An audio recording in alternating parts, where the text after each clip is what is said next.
দিন শুরু ব্যস্ত সব মানুষ। হেলেন,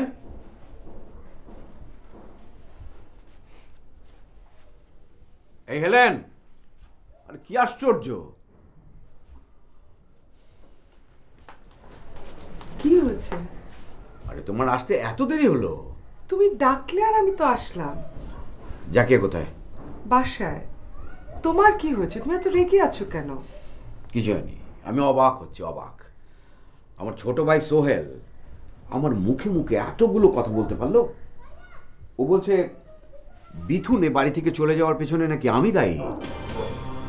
সোহেলই কথা বলছে তোমাকে? হ্যাঁ বলেছে, আরও বলেছে যে বিথুনকে নাকি সসম্মানে আবার এখানে আমাকেই ফিরিয়ে আনতে হবে। সোহেলের মতো ছেলে এত বড় বেয়াদবি আমার সঙ্গে করছে, এত সাহস ও পায় কোথা থেকে? হুমায়রা? কি বলছো এসব? হুমায়রা কেন করবে? হ্যাঁ, হুমায়রা এসব কাজ করার পেছনে কিছু কারণ আছে। মানুষ যখন ক্ষমতা বা পাওয়ারের পেছনে ছুটে তখন সে অনেক কিছুই করে। হুমায়রা এখন পাওয়ারের পেছনে ছুটছে। ও চায় মতিঝিল কমার্স প্রাইভেট লিমিটেডে নিজে রাজত্ব করতে। কিন্তু আমি বেঁচে থাকতে এটা আমি কখনোই হতে দেব না। দেখো, তুমি এসব আজে বাজে কথা বলে আমাকে কিন্তু ভয় লাগিয়ে দিচ্ছ। আমি কোনোই আজে বাজে কথা বলছি না, আমি শুধু ইনফরমেশনগুলো তোমাকে দেওয়ার চেষ্টা করছি। এবং আমি আশঙ্কা করছি খুব অল্প সময়ের মধ্যে আমাদের অফিস নিয়ে একটা তুলকালাম কাণ্ড হয়ে যাবে। আমি তোমাকে একটা রিকোয়েস্ট করি, তুমি মতিঝিল কমার্স লিমিটেডের দায়িত্বটা প্লিজ ছেড়ে দাও, প্লিজ। কি বলছো তুমি? পাগলের মতো কথা বলছো। আমি আমার বাবার প্রতিষ্ঠান ছেড়ে দেবো? আমি ওখান থেকে পালিয়ে আসবো? এটা কি হয় কখনো?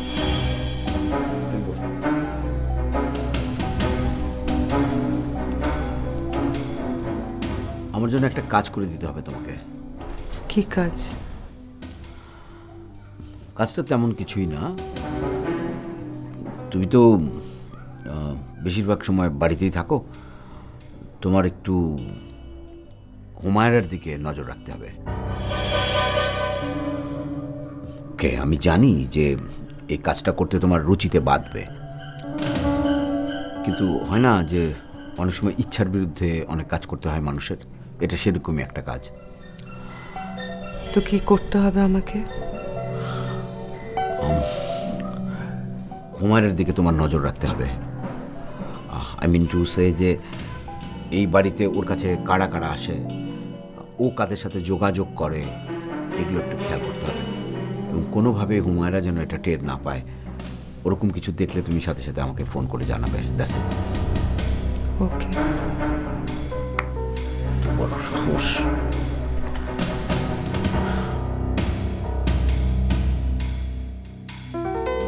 মানুষ নগরে স্বপ্ন সে চলে দু চোখ জুড়ে।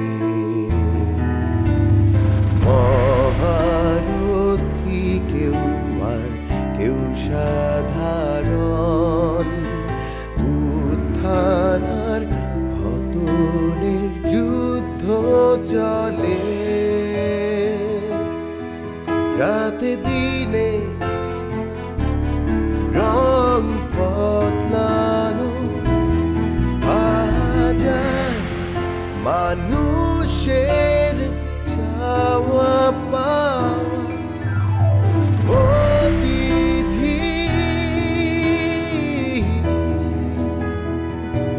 Commercial area.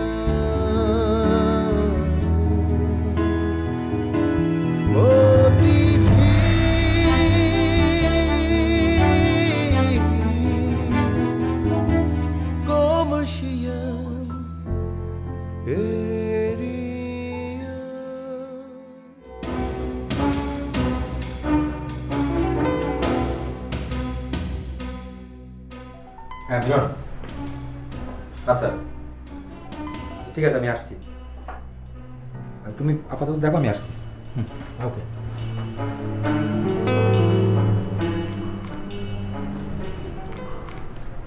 আচ্ছা সুজাতা, কি করছো তুমি? তুমি কালকে থেকে খাচ্ছ না, কোনো কথা বলছো না, কোনো রকম কমিউনিকেট করছো না আমার সাথে।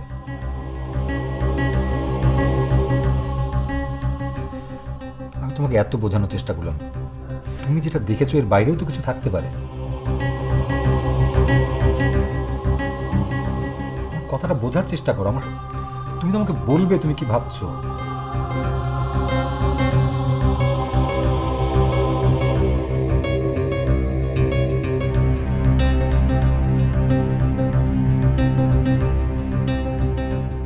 আচ্ছা ঠিক আছে, তুমি তুমি তোমার সময় নাও। আমি একটু অফিসে যাচ্ছি, কাজ শেষ করে তাড়াতাড়ি চলে আসবো। ওকে?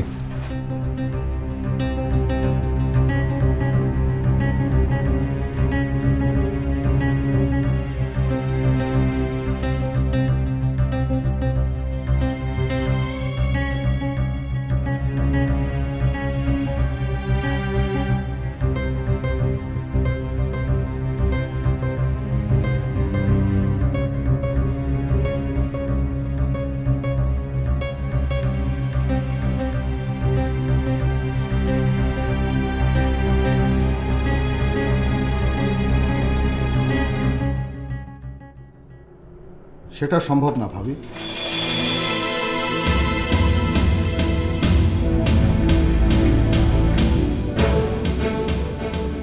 সম্ভব নয় কেন? ছেলেটা মানে মমিনকে আসিফই টোপ দিয়েছিল। সে টোপ দিলেও ছিল, কিন্তু এখানে কিন্তু কেন কায়েস ভাই? ছেলেটা অনেক বড় বেশি লোভী। কি ধরনের লোভী খুলে বলবেন কি? আমরা তাকে মান্থলি 1 লাখ টাকা করে দিতে চাইলাম, সে ডিমান্ড করে বসলো 2 লাখ। 2 লাখ? হ্যাঁ 2 লাখ। শুধু তাই নয়, অ্যাডভান্স 10 লাখ সাথে গাড়ি। আসিফ অবশ্য সঙ্গে সঙ্গে এই বিষয়টা নাকচ করে দিয়েছিল।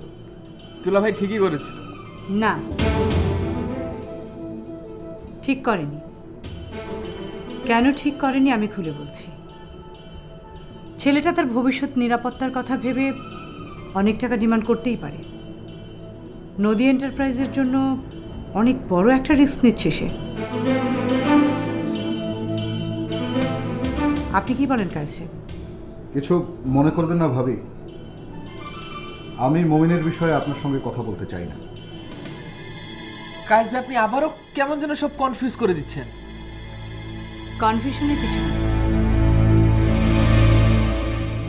আমি বলছি কায়েস সাহেব, আপনি মমিনকে আমার সাথে দেখা করতে বলুন, ওর সাথে আমি কথা বলব।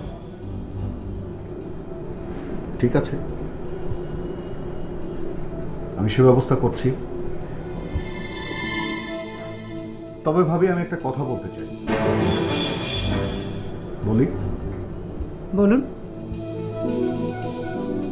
মতিঝিল কমার্স প্রাইভেট লিমিটেড থেকে মমিনকে এই নদী এন্টারপ্রাইজে আনলে আমার কেন জানি মনে হচ্ছে সেটা হবে খাল কেটে কুমির আনা।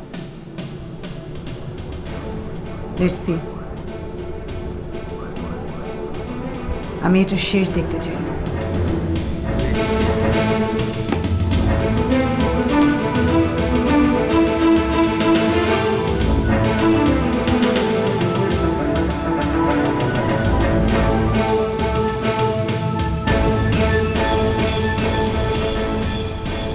মন খারাপ করে বসে আছো কেন?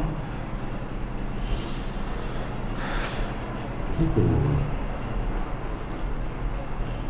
আমি যখন চেষ্টা করে ভুল পথ থেকে সরে এসেছি, সেই সময় সুজাতা আমাকে ভুল বুঝলো। এখন আমি কি করবো বলো? তুমি ওকে বুঝিয়ে বলো। চেষ্টা তো করছি, ও তো আমার সঙ্গে কথাই বলছে না। সারাদিন রাত ঘরে দরজা জানালা বন্ধ করে বসে থাকে। ব্যাপারটা আসলে জটিল হয়ে গেছে। তুমি যদি কিছু মনে না করো তাহলে আমি একটা কথা বলতে পারি।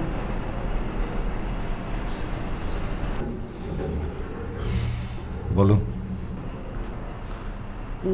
কথাটা একটু অন্যরকম, তুমি কিভাবে নেবে আমি বুঝতে পারছি না। হ্যাঁ বলো না, কি বলতে চাও? মানে ওর সাথে আমি যদি, মানে তোমার ওয়াইফের সাথে যদি আমি সরাসরি কথা বলতাম। মানে তোমার বাসায় গিয়ে ওর সাথে কথা বলতাম। এমনিতেই সেদিন তোমার অফিসে আমাকে দেখার পরে ভুল বুঝেছে।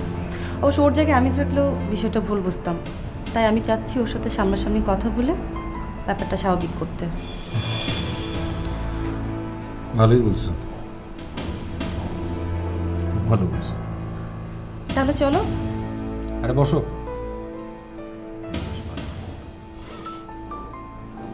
এমনি সমস্যা তৈরি হয়ে আছে, তাহলে তুমি যদি এখন যাও তাহলে ও মনে করবে আমি নতুন কোনো গেম প্ল্যান করছি। তাহলে আমি এখন কি করব?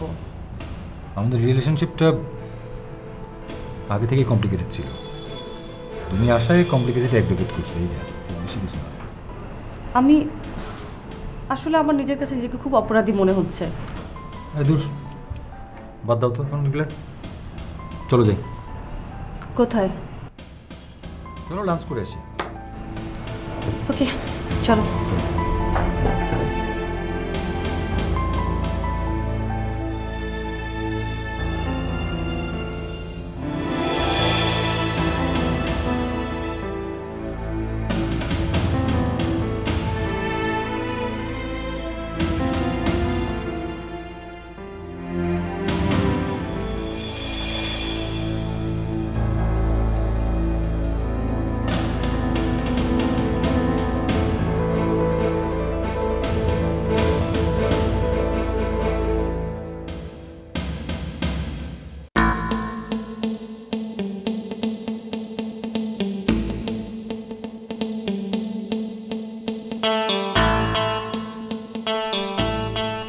আচ্ছা নূপুর, তোমার কি ধারণা তুমি যা করছো বা করতে চাচ্ছ আমি বুঝতে পারছি না ভেবেছো?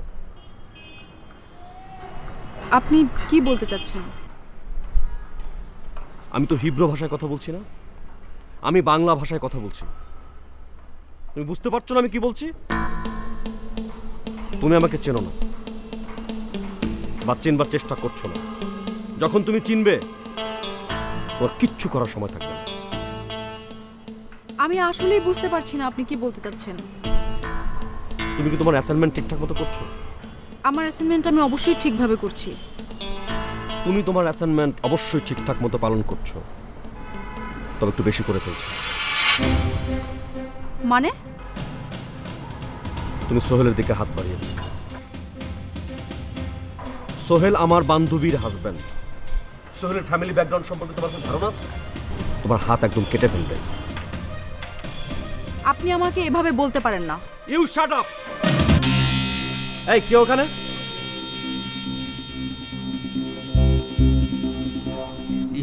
ভাইজান আপনাকে লিখে চা। তোমাকে আমি চা আনতে বলেছি? আমার জন্য তোমার অনেক প্রেম। যাও এখান থেকে।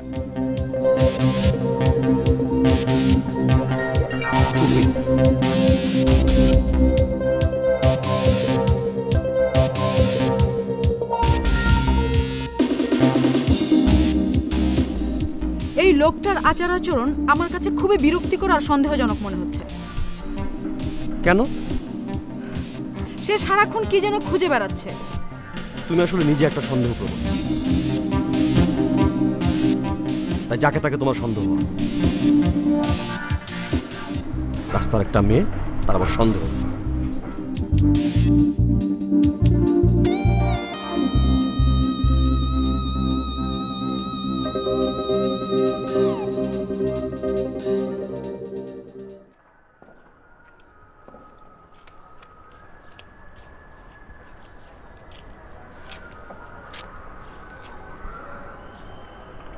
এটা কোনো কাজ হলো? মানে মানুষ মানুষকে কতক্ষণ অপেক্ষা করায়? আরেকটু ওয়েট কর, আশা পড়বে। দাঁড়া একটা ফোন দিই। এই মুহূর্তে মোবাইল সংযোগ দেওয়া সম্ভব হচ্ছে না। কি আশ্চর্য, এতক্ষণ তো কথা বলা গেল, এখন ফোনটা অফ। এই জন্যই রৌনককে আমি সহ্য করতে পারি না। মানুষের দায়িত্বজ্ঞান বলে একটা বিষয় থাকে, সেটা ওর মধ্যে একদমই নেই। এই কথাটা বলিস না। আর যাই হোক, রৌনক তোর ব্যাপারে প্রচন্ড সিরিয়াস। মানে কি বলতে চাস তুই? কিছু বলতে হবে না, ওই দেখ আসছে।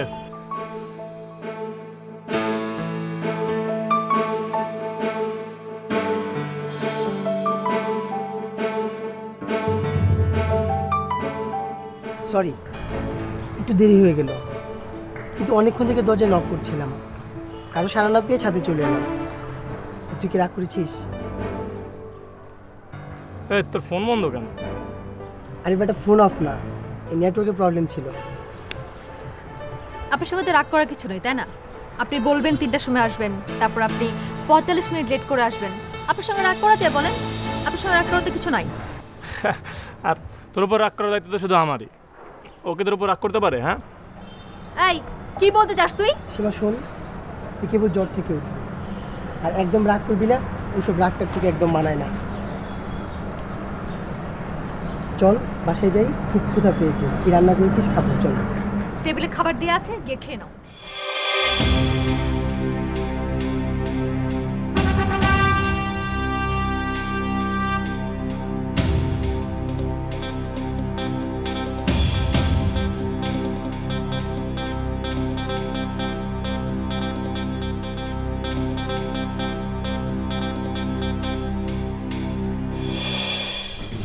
আচ্ছা মিস্টার তারিক, আজ হঠাৎ ইমরান স্যার মিটিং ডাকলেন কেন? সেটা আমি কি করে বলবো? না, হয়েছে কি, এর আগে স্যার যতবারই মিটিং ডাকতেন অন্তত 2 দিন আগে আমাদের ইনফর্ম করতেন এবং সাবজেক্টটা বলতেন, তাতে আমরা ভালো মতো প্রিপেয়ার্ড হয়ে আসতাম। রুমা, সবসময় তো সব কাজ নিয়ম মেনে হয় না, হয়তো এমন কোনো জরুরি পরিস্থিতির সৃষ্টি হয়েছে যার ফলে স্যার মিটিং ডেকেছেন। কি বলেন তারিক সাহেব? জি ঠিকই বলেছেন, আমরা তো আধার ব্যাপারী, মতিঝিল কমার্স প্রাইভেট লিমিটেডে চাকরি করি মাত্র। বড় স্যারদের নিয়ে মাথা না ঘামানোই ভালো। ইমরান স্যার খামোকা কেন মিটিং ডাকবেন? নিশ্চয়ই বিশেষ কোনো প্রয়োজন আছে। কিন্তু স্যার কেন এখনো আসছেন না সেটাই তো ঠিক। স্যার চলে আসছে।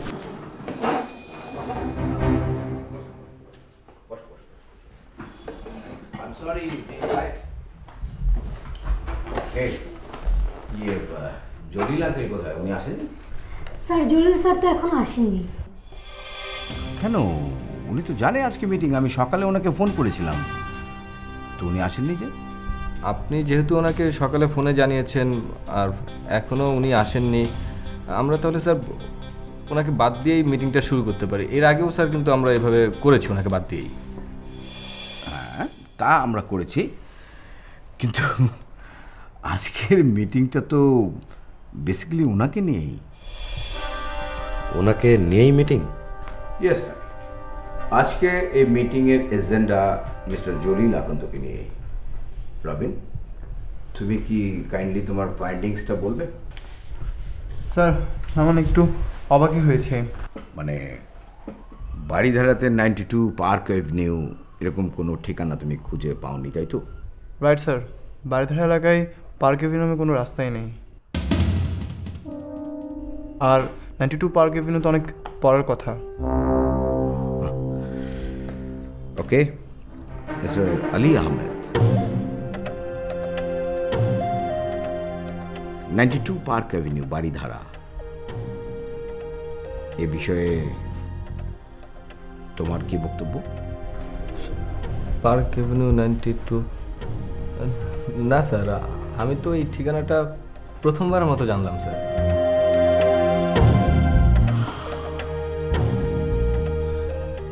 এটাকেই বলে নিমক হারামি।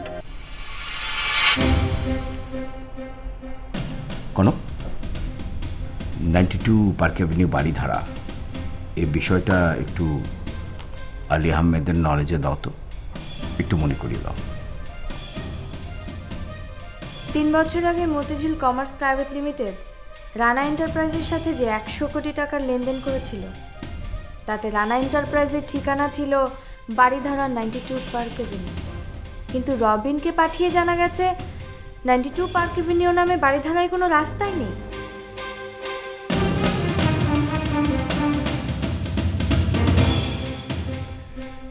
তাহলে স্যার 100 কোটি টাকার কি হবে?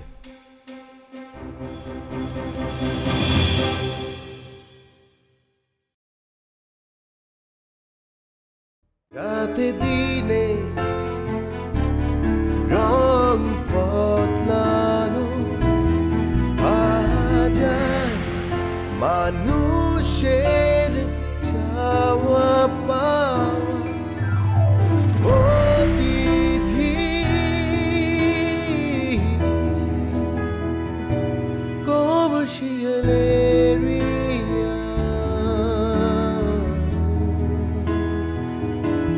অতিথি